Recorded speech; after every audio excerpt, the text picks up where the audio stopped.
رسول الله در سجده بودن، امام حسین جان به بالای کتفان رسول الله صلی الله علیه و سلم برآمدند.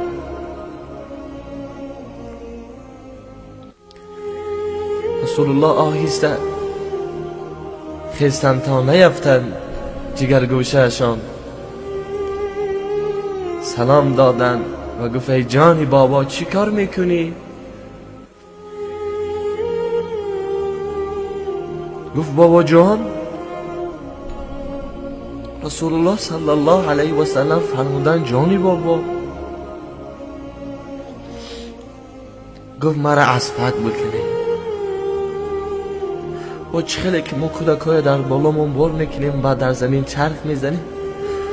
رسول الله صلی الله علیه و سلم زانوهای مبارکه در زمین ماندن، کفهای دستی کشه در زمین ماندن، در گرد خانه چرخ زدن. حضرت امام حسین جان گفت بابا جان، گفت اشترا لجام دارن که لجاماشون میخفن که تا که نیفتن.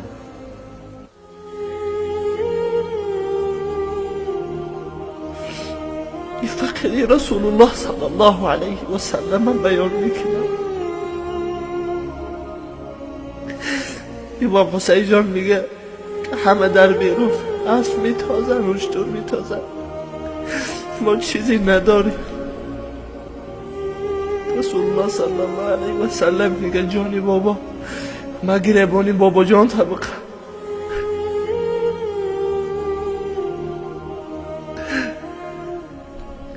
امام حسین جان وقتی گریبانی رسول الله صلی الله علیه و سلم رو میگیره، گیری خانه چرخ میزنه، باز میگه بابا جان، میگه جانی بابا.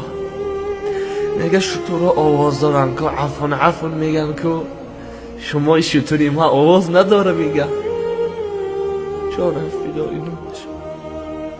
رسول الله صلی الله علیه و سلم میگه اینک اشتوری تو آواز میبروره. رسول الله صلی الله علیه و سلم میگه دی خانه چرخ میزنه، عفون عفون میگه.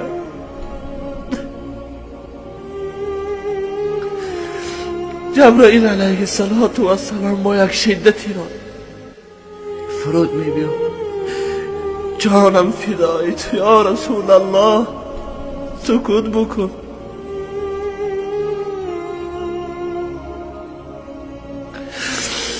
عرش خدا در لرزه در آمد یا رسول الله. قسم میخورم والله، میگه اگر سیمون باره عفون میگفتی، معنای عفون یعنی ببخش میگفتی، الله رب العزت دوزخت از بین میگیری.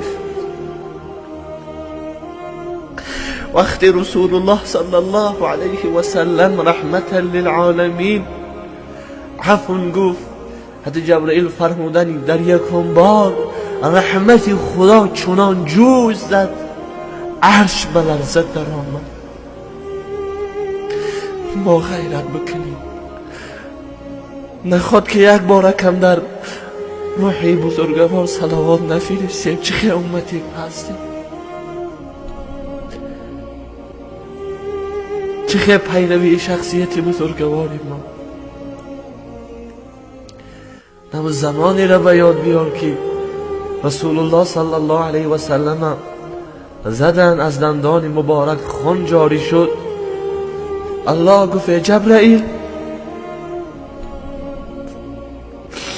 محمد مادر نداره، برو محمد همچو مادر نوازش بکن.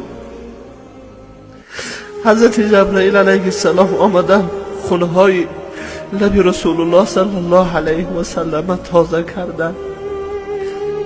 و که اگر بخواهی همین قوم همشه تگرو میکنه خداوند. اما رسول الله چی فرمود؟ اللهم اهدنی قومی، اللهم اهدنی قومی.